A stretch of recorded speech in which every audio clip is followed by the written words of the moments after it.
जय हिंद दोस्तों। आज हम आपके लिए हिस्ट्री के एक बहुत ही महत्वपूर्ण टॉपिक लेकर आए हैं जो कि हमारा मगध उत्कर्ष होगा। और साथ ही इसमें हम सिकंदर के बारे में पढ़ेंगे और मौर्य साम्राज्य जिसमें बिंदुसार और अशोक के बारे में पढ़ेंगे। साथ ही यह भी जानेंगे कि अमित्रघात के नाम से किसे जाना जाता है, कुनिक के नाम से किसे जाना जाता है और ये हर्यक वंश का अंतिम शासक कौन था। ये सब सारे क्वेश्चन को हम आज इस वीडियो में डिस्कशन करने वाले हैं। तो यह वीडियो आपके लिए बहुत ही इंपॉर्टेंट होने वाला है, तो इस वीडियो को आप जरूर निश्चित तक लास्ट तक बने रहेगा। तो चलिए दोस्तों चलते हैं, वीडियो को शुरुआत करते हैं। तो चलिए दोस्तों, यदि आप हमारे चैनल पर नए हैं और पहली बार विजिट कर रहे हैं तो चैनल को जरूर सब्सक्राइब कर लीजिए ताकि इसका अगला वीडियो का अपडेट आपको मिलता रहे और अपनी तैयारी को और बेहतर करते रहें। तो चलिए चलते हैं क्वेश्चन की तरफ।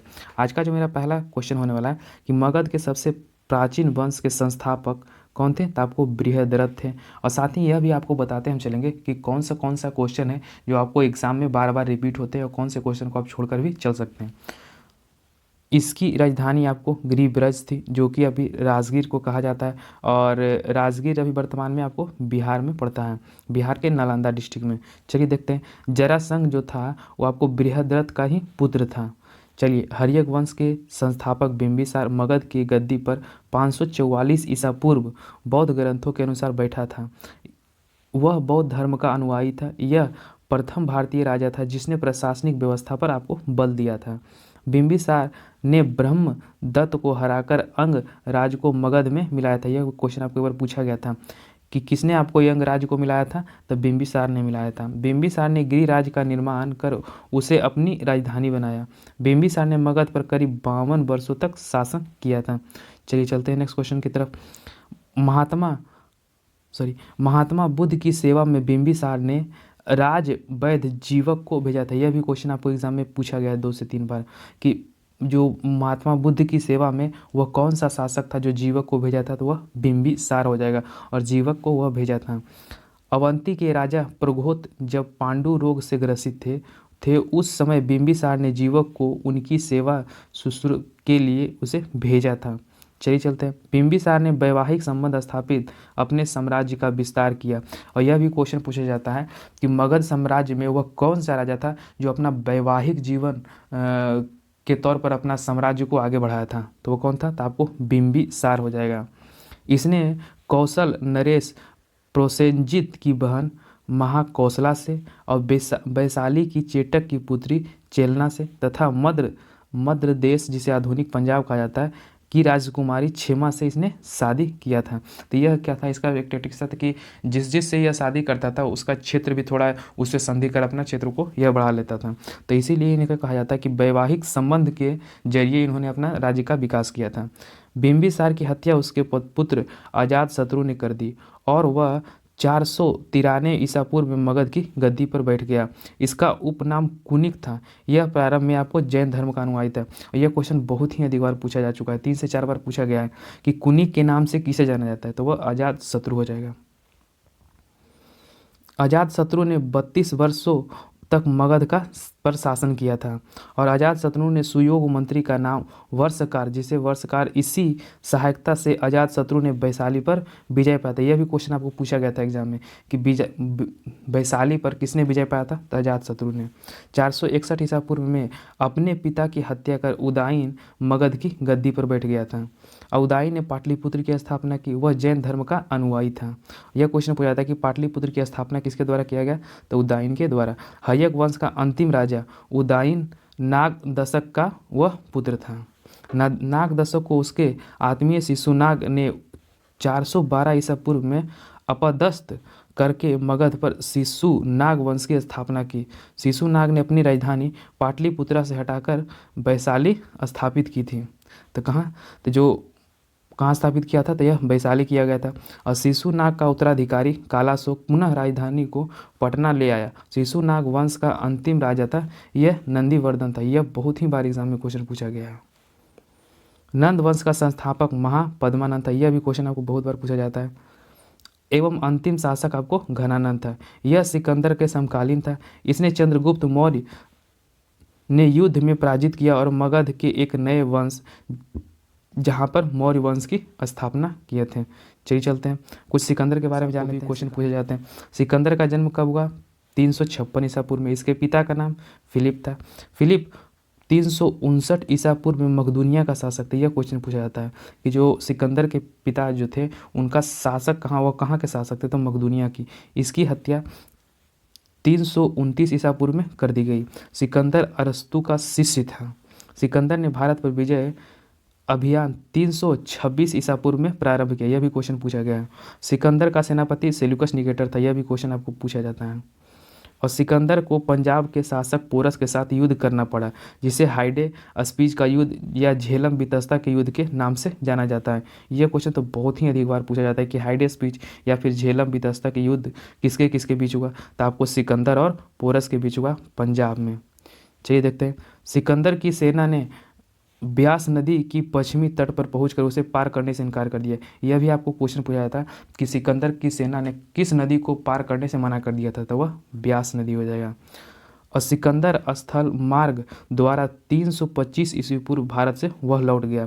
और सिकंदर की मृत्यु 323 ईसा पूर्व में बेबीलोन में 33 वर्ष की अवस्था में हो गई। सिकंदर का जल सेनापति नियाकर्स था। यह भी क्वेश्चन पूछा गया है कि सिकंदर का जल सेनापति नियाकर्स था। सिकंदर का प्रिय घोड़ा बौफला, इसी के नाम पर इसने झेलम नदी के तट पर बाउफेला नामक एक नगर बसाया था। चलिए चलते हैं मौर्य साम्राज्य के बारे में जानते हैं। मौर्य वंश का संस्थापक चंद्रगुप्त मौर्य का जन्म 345 ईसा में हुआ था। जस्टिन ने चंद्रगुप्त मौर्य को सेंड्रोकोटस कहा, जिसकी पहचान विलियम जोन्स ने चंद्रगुप्त मौर्य से किया था।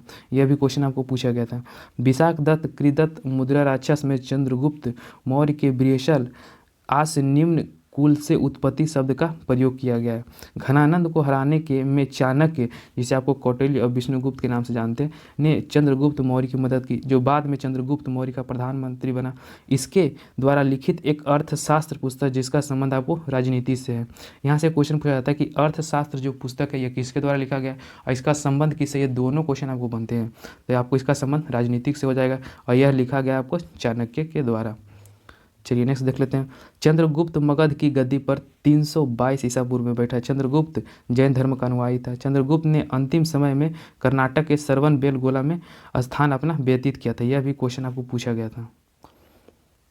चंद्रगुप्त ने 305 ईसा पूर्व में सेल्यूकस निकेटर को हराया और सेल्यूकस निकेटर ने अपनी पुत्री कार्नेलिया की शादी चंद्रगुप्त मौर्य के साथ कर दी और युद्ध की संधि के अनुसार 4 प्रांत, जो कि आपको एक काबुल था, गंधार, हेरात और मकरान, चंद्रगुप्त को दे दिया। और चंद्रगुप्त मौर्य ने जैनी गुरु भद्रबाहु को जैन धर्म की दीक्षा ली थी। सेल्यूकस मेगास्थनीज सेल्यूकस निकेटर का आपको राजदूत था, जो चंद्रगुप्त मौर्य के दरबार में रहता था। मेगास्थनीज द्वारा एक लिखित पुस्तक इंडिका, यह क्वेश्चन पूछा था कि इंडिका किसके द्वारा लिखा गया, तो मेगास्थनीज के द्वारा लिखा गया था। और मेगास्थनीज के अनुसार सम्राट जनता के सामने आने के अवसरों पर शोभा यात्रा के रूप में जश्न मनाता है और उन्हें सानी, जो एक सोने की पालकी में ले जाया जाता है। उनके अंगरक्षक सोने और चांदी से अलंकृत हथियारों पर सवार रहते हैं। कुछ अंगरक्षक पेड़ों को लेकर चलते हैं। इन पेड़ों पर प्रशिक्षित तोता झुंड रहता है, जो सम्राट के सिर के चारों ओर चक्कर लगाता है। राजा सामान्यतः हथियारबंद महिलाओं से घिरे होते हैं और इनका खाना खाने के पहले खास नौकर उसे चखते हैं और वे लगातार 2 रात एक विशाल प्राचीर में घिरा है, जिसमें 2 रात एक ही कमरे में नहीं सोते थे। पाटलिपुत्र के बारे में, पाटलिपुत्र एक विशाल प्राचीर से घिरा है और इसमें 750 बुर्ज और 64 द्वार है। यह क्वेश्चन पूछा गया था, कितने द्वार हैं, तो 64 द्वार है, जो 2 और 3 मंजिल वाली खिड़की है, कच्चे ईंट से बनी है। राज्य का महल भी काठ का बना है। यह भी क्वेश्चन पूछा जाता है कि वह किसका बना था, तो वह काठ का बना था, जिसे पत्थर की नक्शी से अलंकृत किया गया। यह चारों तरफ और उद्यानों, चिड़ियों से, घरों के बसेरा से आपको घिरा हुआ था। चलिए चलते हैं नेक्स्ट क्वेश्चन की तरफ। चंद्रगुप्त मौर्य ने सेल्यूकस के बीच युद्ध का वर्णन एपियंस ने किया है। प्लूटार्क के अनुसार चंद्रगुप्त ने सेल्यूकस को 500 हाथियों का उपहार दिया। यह क्वेश्चन भी पूछा जाता है। यह किसके अनुसार था, तो प्लूटार्क के अनुसार था। चंद्रगुप्त की मृत्यु 298 ईस्वी में श्रवणबेलगोला के उपवास में हो गया था। यह भी क्वेश्चन पूछा जाता है कि चंद्रगुप्त की मृत्यु है वह कहाँ हो गई, तो श्रवणबेलगोला में उपवास के दौरान हो गई थी। और श्रवणबेलगोला आपको कर्नाटक में पड़ता है। चलिए अब चलते हैं बिंदुसार के बारे में जान लेते हैं। चंद्रगुप्त मौर्य का जो उत्तराधिकारी था वो बिंदुसार हुआ, जो 298 ईसा पूर्व में मगध की गद्दी पर बैठा। इसे अमित्रघात कहा जाता है। यह क्वेश्चन बार बार पूछा जाता है कि अमित्रघात के नाम से किस शासक को जाना जाता है, तो वह बिंदुसार हो जाएगा, जिसका अमित्रघात का अर्थ होता है शत्रु विनाशक होता है। बिंदुसार अजीवक संप्रदाय के अनुयायी था। यह भी क्वेश्चन आपको पूछा गया है। अजीवक संप्रदाय का संस्थापक मौखली पुत्र गोशाल ने की थी। वायु पुराण में बिंदुसार को भद्रसार कहा गया है। चलिए नेक्स्ट देख लेते हैं। अस्ट्रोबो के अनुसार सीरियन नरेश एंडियोकोटस ने बिंदुसार के दरबार में डायमेकस नामक एक राजदूत भेजा था। यह भी क्वेश्चन आपके लिए इंपॉर्टेंट है, इसे भी जरूर याद रखिएगा। इसे ही मेगास्थनीज का उत्तराधिकारी माना जाता है। जैन ग्रंथों में बिंदुसार को सिंहसेना कहा गया है। बिंदुसार के शासन तक्षशिला, सिंधु एवं झेलम नदी के बीच हुए 2 विद्रोहों का वर्णन। इस विद्रोह को दबाने के लिए बिंदुसार ने सुसीम और बाद में अशोक को भेजा था। एथियंस के अनुसार बिंदुसार ने सीरिया के शासक एंडियोकोटस फर्स्ट से मदिरा, सूखा अंजीर और एक दार्शनिक भेजने की प्रार्थना की थी। बुद्ध द्वारा सारनाथ में बिंदुसार को 16 राज्यों का विजेता बताया गया है। बिंदुसार की सभा में 500 सदस्यों वाली एक मंत्री थी, जिसका प्रधान आपको खलाटक होता था। इसे भी आप जरूर याद रखिएगा। अब चलते हैं, सबसे महत्वपूर्ण टॉपिक इसका हो जाएगा अशोक। अशोक से आपको बहुत सारे क्वेश्चन है, हर एक एग्जाम में एक ना क्वेश्चन आपको देखने को ही मिलते हैं। इसके आपके शिलालेख से हो गया, इसका शिलालेख कौन सा लिपि में लिखा जाता था, या इसका जो 13 शिलालेख है उसमें कौन सा शिलालेख है जो धर्म के बारे में बताता है, पशु बलि की निंदा करते हैं। सारे क्वेश्चन को आपको अशोक में देखने को मिलेंगे। तो चलिए दोस्तों, जिन्होंने अभी तक चैनल को सब्सक्राइब नहीं किया है वो जरूर निश्चित रूप से जरूर सब्सक्राइब कर लीजिए, ताकि इसका अगला वीडियो का आपको नोटिफिकेशन मिले। और जल्द ही आपको इसका मास्टर वीडियो भी देखने को मिलेगा। यदि आप कुछ दिनों के बाद देख रहे होंगे तो निश्चित रूप से आप प्लेलिस्ट में जाके देखिएगा, आपको एक इसका मास्टर वीडियो होगा प्राचीन इतिहास का, जिसमें आपको एक वीडियो में इसका मास्टर वीडियो कवर कराया रहेगा। तो यदि आप उससे भी कम समय में उसे अधिक रिवीजन आप कर सकते हैं। तो चलिए दोस्तों, जिन्होंने अब तक वीडियो को लाइक नहीं किया वो जरूर लाइक कर दें और चैनल को सब्सक्राइब कर दें। बिंदुसार का उत्तराधिकारी अशोक महान हुआ, जो 269 ईसा पूर्व में मगध की गद्दी पर बैठा। अशोक की माता का नाम सुभद्रांगी था। यह भी क्वेश्चन पूछा गया है। राजगद्दी पर बैठने के अनुसार अशोक अवंती का राज्यपाल था। यह भी क्वेश्चन आपको पूछा गया है कि जब अशोक गद्दी पर बैठ रहा था उस समय वो कहाँ का राजा था, तो अवंती का वह राज्यपाल था। और मस्की, गुर्जर, नेत्तुर एवं उडेगोलम के लेखों में अशोक का नाम अशोक मिलता है। चलिए चलते हैं नेक्स्ट की तरफ। कर्नाटक के गुलबर्ग जिला के कनगनहली से प्राप्त उद्दार मूर्ति, जिसे शिलालेखों में अशोक का प्रतिरूप चित्रण के साथ रूनियों को अशोक यानी कि राजा अशोक लिखित किया गया है। और यह क्वेश्चन आपको बार बार पूछा जाता है कि अशोक ने उसने किस अभिलेख में वह बताया था कि हम मगध का राजा हैं, यानी स्वयं को मगध का राजा बताया था, वो आपको भाब्रू अभिलेख हो जाएगा। पुराणों में अशोक को अशोकवर्धन कहा गया है। अशोक ने अपने अभिषेक में 8 वर्ष बाद, यह भी क्वेश्चन पूछा जाता है कि 8 वर्ष बाद 261 ईसा पूर्व में कलिंग पर आक्रमण किया गया था। यह क्वेश्चन पूछा जाता है कि कलिंग पर आक्रमण अशोक के द्वारा कब किया गया और कितने वर्षों के बाद, ये दोनों क्वेश्चन आपको पूछा गया है। तो 8 वर्षों के बाद और 261 ईसा पूर्व में किया गया था। कलिंग की राजधानी तोसली पर अधिकार कर लिया। इसका उल्लेख आपको इसके 13वें शिलालेख में किया गया था। पालिनी का कथन है कि मिस्र का राजा फिलाडोल्फिस टॉलमी द्वितीय ने पाटलिपुत्र में डायनोसियस नाम एक राजदूत भेजा। उपगुप्त नाम बौद्ध भिक्षु ने अशोक को बुद्ध की दीक्षा दी थी। यह भी क्वेश्चन आपको पूछा गया है कि जो अशोक को दीक्षा बुद्ध के किसके द्वारा दिया गया था, तो उपगुप्त के द्वारा दिया गया था। और डेनियस जो एक राजदूत था वो आपको अशोक के शासन काल में आया था और राजा फिलाडोल्फस टॉलमी द्वितीय के द्वारा यह भेजा गया था। यह भी क्वेश्चन आपको पूछा जाता है। उपगुप्त, यह भी तो हो गया।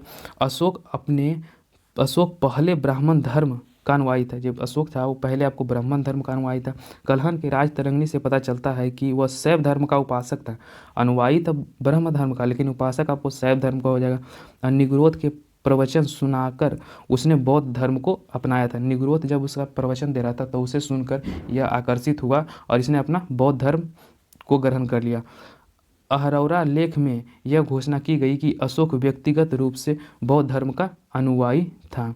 चलिए अब इसका प्रमुख शिलालेखों के बारे में जानते हैं। शिलालेख से आपको बहुत बार एग्जाम में क्वेश्चन पूछा जाते हैं, तो इसे हम निश्चित रूप से जरूर याद करते भी चलेंगे। तो इसका जो टोटल जो शिलालेखों की संख्या थी, आपको 14 इसके शिलालेख हो जाएंगे। चलिए चलते हैं।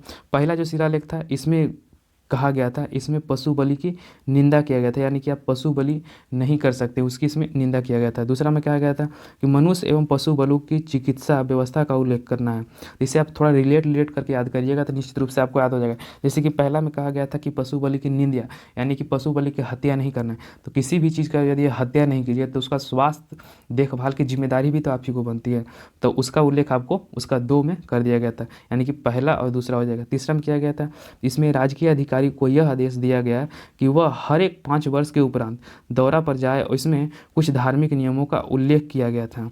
ये तीसरा में कहा गया था। और इससे भी कुछ तीसरा से आप चौथा रिलेट कर सकते हैं कि जैसे कि 5 वर्षों के उपरांत कहीं जाएगा तो जब जाके आएगा तो अपना रिपोर्ट सौंपेगा, तो रिपोर्ट सौंपा जो चौथा वर्ष में, इसमें भेरी घोष की जगह आपको जो धम्म घोष की घोषणा की गई, यानी कि जब उधर से लौट आता अपना सुझाव दिया कि उसमें भेरी घोष की जगह आप धम्म घोष करिए। थोड़ा थोड़ा रिलेट करके याद कीजिएगा तो आपको कन्फ्यूजन कम होगा और याद भी अधिक हो जाएगा। तो चौथा में आपको भेरी घोष की जगह धम्म घोष किया गया। और पाँचवा में इसमें धर्म महापात्रों की नियुक्ति की जानकारी दी गई, यानी कि उसका नियुक्ति कैसे होगा, ये सारी जानकारी आपको पाँचवा में। छठा सबसे अधिक क्वेश्चन पूछा जाता है, इसमें आत्मनियंत्रण की शिक्षा दी जाती है। जो छठा उसका शिलालेख था उसमें आपको आत्मनियंत्रण की शिक्षा दी जाती थी। और सातवां जो 8वां शिलालेख था, इसमें अशोक को तीर्थ यात्रा का इसमें उल्लेख किया गया था कि अशोक जो थे कहाँ कहाँ तीर्थ यात्रा किया करते थे और कौन कौन सा उनका जो एक होता है ना कि जिससे तीर्थ यात्रा उनका फेमस जगह है या फिर वहाँ बार बार जाया करते थे, सारे उल्लेख ये सबको 7-8 में दिए गए। और 9वां भी आपको बहुत बार पूछा जाता है, इसमें सच्ची भेंट तथा सच्चे शिष्टाचार का उल्लेख इस पर किया गया। और 10वां में किया गया है कि इसमें अशोक ने आदेश दिया कि राजा तथा उच्च अधिकारी हमेशा प्रजा के हित में ही सोचेंगे। यह किस में कहा गया था, तो यह 10वां अभिलेख में कहा गया था। 11वां में कहा गया था धम्म की व्याख्या इसमें किया गया था। तो चलिए, और धम्म और भेरी घोष की जगह धम्म घोष कितना था, तो आपको चौथा लेख था।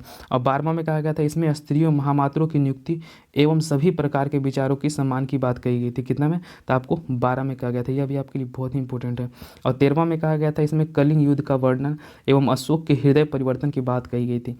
इसमें 5 एवं राजाओं के नाम का उल्लेख है जिसमें उसने धर्म प्रचार भेजने की इसमें आपको बात कही गई है। तो यह भी क्वेश्चन आपको पूछा जाता है कि कलिंग युद्ध का उल्लेख है जो अशोक के किस शिलालेख में किया गया है, तो आपको वह 13वें शिलालेख में हो जाएगा। और हृदय परिवर्तन, जब कलिंग युद्ध हुआ था तो उसी के दौरान इसका हृदय परिवर्तन हो गया था। उसमें इतना मारधार यानी कि इतनी हत्या हुई थी, निर्मम हत्या की, जिसके कारण अशोक जब देखा तो उसका हृदय पिघल गया।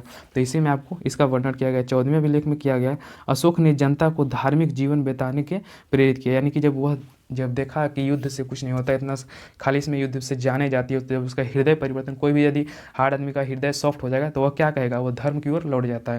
यानी कि आप धर्म को व्यतीत कीजिए, ये युद्ध से कुछ नहीं होता है, इसे सिर्फ जाने जाती है। तो 14वां क्या हो गया, तो 13वां में उसने कलिंग युद्ध का वर्णन किया, हृदय परिवर्तन भी उसी में हो गया। लेकिन 14वां में कह दिया कि उसने धर्म को अपनी धर्म की ओर जीवन व्यतीत करने लगा। चलिए अब अशोक के बारे में जानते हैं। अशोक एक उपासक के रूप में अपने राज्याभिषेक के 10वें वर्ष बोध गया की और 12वें वर्ष निगलिन सागर की एवं 20वें वर्ष वह लुम्बिनी की यात्रा की थी। जब उसका हृदय परिवर्तन हो गया तब वह यात्रा पर, धार्मिक तीर्थ यात्रा पर जाने लगा। अशोक ने आजीविकों को रहने हेतु बराबर की गुफा में 4 गुफाओं का निर्माण कराया, जिसका नाम कर्ज, चौपार, सुदाम और विश्व झोपड़ी था। यह क्वेश्चन पूछा गया कि विश्व झोपड़ी का जो गुफा है वह किसके द्वारा निर्माण कराया गया, तो अशोक के द्वारा कराया गया था। और अशोक के पौत्र दशरथ ने आजीविकों को नागार्जुन गुफा प्रदान की। अशोक ने 7वें अभिलेख में आजीविकों का उल्लेख किया तथा महापात्रों को आजीविकों के हितों का ध्यान रखने के लिए इसमें कहा गया था। चलिए आगे की ओर चलते हैं। अशोक ने बौद्ध धर्म के प्रचार के लिए अपने पौत्र महेंद्र और पुत्री संघमित्रा को श्रीलंका भेजा। बौद्ध परंपरा उनकी लिपियों के अनुसार अशोक ने 84,000 स्तूपों का निर्माण कराया था। पहले ये क्वेश्चन बहुत बार पूछा जाता था कि जो अशोक ने किसे श्रीलंका बौद्ध प्रचार के लिए भेजा था, तो अपना एक पुत्र था महेंद्र और संघमित्रा को। लेकिन अब हाल फिलहाल में ये क्वेश्चन पूछा नहीं जाता है, लेकिन आप इसे जरूर याद रखिएगा। भारत में शिलालेख का प्रचलन सर्वप्रथम अशोक ने किया था। यह क्वेश्चन बहुत बार पूछा गया है। अशोक के शिलालेख में ब्राह्मी, खरोष्टी, ग्रीक और अरमाइक लिपि का इसमें प्रयोग किया जाता है। ग्रीक एक अरमाइक लिपि का उल्लेख जो आपको अफगानिस्तान से है, और खरोष्टी लिपि का अभिलेख आपको शहबाज गढ़ी से है, और मनसेहरा जो है आपको पाकिस्तान से है, और शेष भारत से आपको ब्रह्म लिपि अभिलेख मिले हैं। खरोष्टी लिपि के बारे में जानते हैं। खरोष्टी लिपि से यह भी पूछा जाता है कि खरोष्टी लिपि का जो लेखन कला है वो किस से किस प्रकार है। तो खरोष्टी लिपि है जो दाएं से बाईं ओर लिखी जाती है। अशोक के अभिलेखों में 3 भागों में बांटा गया, एक शिलालेख हो गया, एक स्तंभ हो गया, एक आपको गुहा लेख हो जाएगा। चलिए देखते हैं। अशोक के शिलालेखों की खोज 1750 में पेंद्री फैंथेलर ने की थी। इनकी संख्या आपको 14 थी। अशोक के शिलालेख पढ़ने के सबसे पहले 1837 में जेम्स प्रिसप ने पढ़ा था। यह क्वेश्चन बहुत बार पूछा जाता है कि जो अशोक के शिलालेख है वह सबसे पहले किसके द्वारा पढ़ाया गया था। 1837 में जेम्स प्रिसप के द्वारा। और खोजा किसने था, तो फैंथेलर ने इसे खोजा था 1750 में। और टोटल शिलालेखों की संख्या आपको 14 हो जाएगी। और जो कुछ राजधानियाँ थी उसे भी देख लेते हैं। उत्तर पथ जो मौर्य प्रांत था उसकी राजधानी आपको तक्षशिला हो जाएगी। अवंती राष्ट्र का राजधानी आपको उज्जैनी हो जाएगी। कलिंग की राजधानी आपको तोसली हो जाएगी, यह क्वेश्चन पूछा जाता है। और दक्षिणावर्त की राजधानी आपको स्वर्णगिरी हो जाएगी। अब पारसी जो पूर्वी प्रांत था उसकी राजधानी आपको पाटलिपुत्र हो जाएगी। चलिए देखते हैं शिलालेख के बारे में। अशोक के स्तंभ लेखों की संख्या 7 थी। शिलालेखों की संख्या आपको 14 थी, लेकिन स्तंभ लेखों की संख्या आपको 7 थी, जो केवल ब्राह्मी लिपि में लिखी गई थी। यह 6 अलग अलग स्थानों से प्राप्त हुई थी, और यह 6 आपके लिए बहुत ही इंपॉर्टेंट है, इसे जरूर याद रखिएगा। पहला जो हो गया, क्या हो गया, प्रयाग स्तंभ अभिलेख। यह पहले कौशाम्बी में स्थित था। इस स्तंभ को अकबर ने इलाहाबाद के किले में स्थापित कर दिया गया था।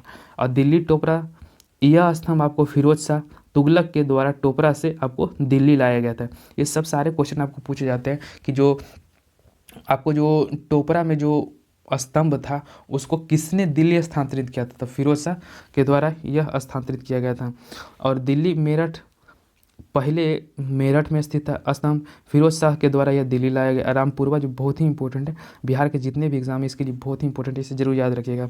रामपुरवा यह स्तंभ लेख चंपारण बिहार में स्थित स्थापित था। इसकी खोज 1872 में करियाल ने की थी। चलिए इसे देख लेते हैं। और लाहौरिया एराज जो था ये भी आपको बिहार के चंपारण में था। और लाहौरिया नंदगढ़ जो था यह चंपारण बिहार में स्तंभ एक मोर का चित्र था। अब यहाँ से नंद से आप याद रखिएगा कि नंद किसे कहा जाता है, तो कृष्ण भगवान को नंद कहा जाता है। उनके जो सर पर क्या होते हैं, तो जो एक आप मोर का पंख देखते हैं, तो ये आपको लाहौरिया जैसी नंदीगढ़ दिखेगा, ऐसी बिहार चंपारण स्तंभ पर मोर का चित्रण बना हुआ देखा गया था। चलिए देखते हैं। कौशाम्बी अभिलेख रानी अभिलेख के नाम से जाना जाता है, इसे रानी अभिलेख भी कहा जाता है। और अशोक के 7वें अभिलेख सबसे लंबा अभिलेख था। यह भी क्वेश्चन पूछा गया कि अशोक के जो सबसे लंबा अभिलेख कौन था, तो आपको 7वां अभिलेख हो जाएगा। और अशोक का जो सबसे छोटा अभिलेख था वो रुमनदेही अभिलेख हो जाएगा। इसी ने लुम्बिनी में धम्म यात्रा के दौरान अशोक पर भू राजस्व कर दर घटाकर 1/8 कर दिया, और लुम्बिनी ग्राम का धार्मिक पर जो कर जो लगता था उसे भी इसने माफ़ कर दिया था। चलिए देखते हैं। महास्थान जिसे बांग्लादेश से प्राप्त सागौर का ताम्रपत्र अभिलेख में मौर्य काल का अकाल सूखा जैसे देवी प्रकोप का समय राज्य द्वारा रहित कार्य के लिए जानने का इसमें विवरण प्राप्त होता है। प्रथम पृथक शिलालेख में यह घोषणा है कि सभी मनुष्य मेरे बच्चे हैं। ये से भी आप जरूर याद रखिएगा। अशोक का शेर ए कुन्ना जिसे कंदहार के अभिलेख ग्रीक अरमाइक भाषाओं से इसे प्राप्त किया गया था। चलिए चलते हैं। साम्राज्य में मुख्यमंत्री एवं पुरोहित की नियुक्ति के पूर्व इनके चित्रण को काफ़ी जांच परखा जाता था, जिसे उपधा परीक्षण कहा जाता था। सम्राट की सहायता के लिए एक मंत्री परिषद होती थी। इसमें सदस्यों की संख्या 12, 16, 20 हुआ करती थी। अर्थशास्त्र में शीर्ष अधिकारियों के रूप में तीर्थ का उल्लेख मिलता है, जिसमें महामात्रा कहा जाता है। इसकी संख्या आपको टोटल 18 थी। अर्थशास्त्र में 4 जासूस को कहा जाता था। चलिए नेक्स्ट देख लेते हैं। अशोक के समय मौर्य साम्राज्य में प्रांतों की संख्या आपको 5 थी। इसे भी आप जरूर याद रखिएगा। प्रांतों को चक्र कहा जाता था। प्रांतों के शासक कुमार या आर्यपुत्र या राष्ट्रचक कहलाते थे। चलिए चलते हैं। प्रांतों का विभाजन विषय में किया गया जो कि 20 पति के अधीन होते थे, और प्रशासन की सबसे छोटी इकाई को ग्राम। यह क्वेश्चन आपको बहुत बार पूछा गया कि जो मौर्य साम्राज्य था उसमें प्रशासन की जो इकाई थी उसे क्या कहा जाता था, तो उसे ग्राम कहा जाता था, और इसके मुखिया को आपको ग्रामिक कहा जाता था। प्रशासकों में सबसे छोटा गोप तथा इसमें 10 ग्राम का शासक संभालता था। और मेगास्थनीज के अनुसार नगर प्रशासन 30 सदस्यों का एक मंडल करता था जो 6 समितियों में आपको वह विभाजित था। तो चलिए चलते हैं अगले क्वेश्चन की तरफ। बिक्री कर के रूप में मूल्य का 10वां भाग वसूला जाता था। इसमें बचने वाले को मृत्यु दंड दिया जाता था, यानी कि जो इसका 10वां भाग था वो भी नहीं दे पाता था तो उसे मृत्यु दंड की सज़ा दी गई थी। यह क्वेश्चन देखिए आपका बहुत ही इंपॉर्टेंट है। यह पूछा जाता है कि मेगास्थनीज के अनुसार एग्रोनोमी मार्ग निर्माण के अधिकारियों का, जो मार्ग निर्माण के जो अधिकारी होते थे उसे एग्रोनोमाई के नाम से जाना जाता था। जस्टिन के अनुसार चंद्रगुप्त मौर्य की सेना में लगभग 50,000 अश्वरोही सैनिक थे और 9,000 हाथी और 8,000 आपको रथ थे। जस्टिन नामक यूनानी लेखक के अनुसार चंद्रगुप्त ने अपनी 8 लाख फौज के सारे भारतीयों को रौंद दिया था। यह बात सही भी हो सकता है और नहीं भी, लेकिन यह है कि चंद्रगुप्त मौर्य ने पश्चिमोत्तर भारत को सेल्यूकस निकेटर की गुलामी से मुक्ति किया था। और जस्टिन ने चंद्रगुप्त की सेना के लुटेरे से सेना कहा था। जस्टिन ने जो चंद्रगुप्त की सेना को लुटेरों की सेना कहा था, इसे भी आप जरूर याद रखिएगा। युद्ध क्षेत्र में सेना का नेतृत्व करने वाले अधिकारी को नायक कहा जाता था और सैन्य विभाग का सबसे बड़ा अधिकारी आपको सेनापति होता था। पालिनी नामक यूनानी लेखक के अनुसार चंद्रगुप्त सेना में 6 लाख आपको पैदल सिपाही थे और 30,000 आपको घुड़सवार थे और 9,000 आपको हाथियाँ हो जाएगी। मेगास्थनीज के अनुसार मौर्य सेना का रख रखाव 5 सदस्यीय 6 समितियाँ करती थी और मौर्य प्रशासन में गुप्तचर विभाग जिसे महाआत्मीय सर्प नामक आत्मीय के अधीन था। अर्थशास्त्र में गुप्तचर को गढ़ पुरुष कहा जाता था, इसे भी आप याद रखिएगा। अर्थशास्त्र में गढ़ पुरुष कहा जाता था तथा एक ही स्थान पर रहकर कार्य करने वाले गुप्तचर को संस्था कहा जाता था।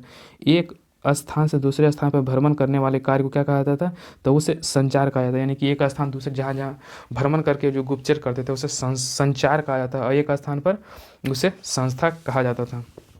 चलिए चलते हैं और जो आपकी सेनाओं के बारे में जान लीजिए। उनकी जो सेना थी, सेना समिति है उनके कार्य, जो प्रथम जो समिति थी उसका कार्य था जल सेना की व्यवस्था और द्वितीय का कार्य था यातायात एवं रसद की व्यवस्था और तृतीय का जो कार्य था पैदल सेनानियों को देखरेख करना और चतुर्थ का कार्य था अश्वरोही की सेना को देखरेख करना और पांचवी समिति का जो कार्य था वो गज सेना की देखरेख करना और छठी जो समिति वह रथ सेना का देखरेख करता था। अशोक के समय जनद्वीपीय न्यायालय के न्यायाधीश को राजू कहा जाता था और सरकारी भूमि को आपको सीता कहा जाता था। यह क्वेश्चन आप जरूर याद रखिएगा। और बिना वर्षा की अच्छी खेती होने वाली भूमि को अदेव मार्तक कहा जाता था। मौर्य काल में द्रोण अनाज की माप के लिए प्रयोग किया जाता था और मेगास्थनीज ने भारतीय समाज की 7 वर्गों में विभाजित किया था। यह क्वेश्चन आप जरूर याद रखिएगा। यह क्वेश्चन आपको पूछा भी जाता है कि मेगास्थनीज ने भारतीय समाज को कितने वर्गों में विभाजित किया था, तो टोटल 7 वर्गों में विभाजित किया था। एक दार्शनिक, किसान, अहीर, कारीगर और 5वां आपको सैनिक और 6ठा निरीक्षक और 7वां जो था वो सभासद हो जाएगा। और स्वतंत्र वेश्यावृत्ति को अपनाने वाली महिला रूपा जीवा कहलाती थी। नंद वंश के विनाश के कारण चंद्रगुप्त मौर्य ने कश्मीर के प्रवर्तक से सहायता आपको प्राप्त की थी और मौर्य शासन 137 वर्ष तक रहा था। कितना? 137 वर्ष रहा था। और भगवत पुराण के अनुसार मौर्य वंश में 10 राजा हुए, जबकि वायु पुराण के अनुसार इसमें 9 राजा हुए थे। और मौर्य वंश का अंतिम शासक आपको बृहद्रथ है। ये क्वेश्चन आपको पूछा जाता है। मौर्य वंश का अंतिम शासक आपको बृहद्रथ हो जाएगी। इसकी हत्या इसके सेनापति पुष्यमित्र शुंग के द्वारा कर दिया गया था और पूर्व में कर दिया गया था और मगध पर शुंग वंश की नींव डाल दी गई थी। अशोकाराम बिहार पाटलिपुत्रा में स्थित है। यह भी क्वेश्चन आपको एक बार एग्जाम में पूछा गया कि अशोकाराम है जो बिहार के कहाँ स्थित है, तो आपको पाटलिपुत्र में। तो चलिए दोस्तों, जिन्होंने अभी तक चैनल को सब्सक्राइब नहीं किया है, वीडियो को लाइक नहीं किया है, जरूर निश्चित रूप से लाइक कर दें ताकि इसका नोटिफिकेशन आपको अगला वीडियो जब भी बनाए तो उसका रेगुलर नोटिफिकेशन मिलता रहे। यदि आप इसका PDF लेना चाहते हैं कि उसके में हमने आपको पॉइंट आउट कर दिया है कि इसमें आपको कौन सा क्वेश्चन आपको इंपॉर्टेंट है, कौन से क्वेश्चन को आप स्किप करके चल सकते हैं, तो यह PDF भी आपके लिए बहुत ही इंपॉर्टेंट हो जाता है। तो यदि आप इसका PDF लेना चाहते हैं तो आप हमारे टेलीग्राम से जुड़ जाइए। वहाँ पर हमने आपको डिस्क्रिप्शन में इसका लिंक दे रखा है, वहाँ से जुड़ के आप इसका PDF भी ले सकते हैं और इसका नेक्स्ट पार्ट आपको जल्दी मिलेगा। और साथ ही कुछ दिनों के बाद आपको प्राचीन इतिहास का एक मास्टर वीडियो भी आपको प्रोवाइड कर देंगे, ताकि आपको एक वीडियो में ही आपको पूरा एक कवर हो जाएगा, ताकि आप कम समय में अधिक रिवीजन कर पाएँ। तो चलिए दोस्तों, जिन्होंने अभी तक वीडियो को लाइक नहीं किया वो ज़रूर लाइक कर दें। तो चलिए दोस्तों, अब मिलते हैं नेक्स्ट वीडियो में, तब तक के लिए आपको जय हिंद।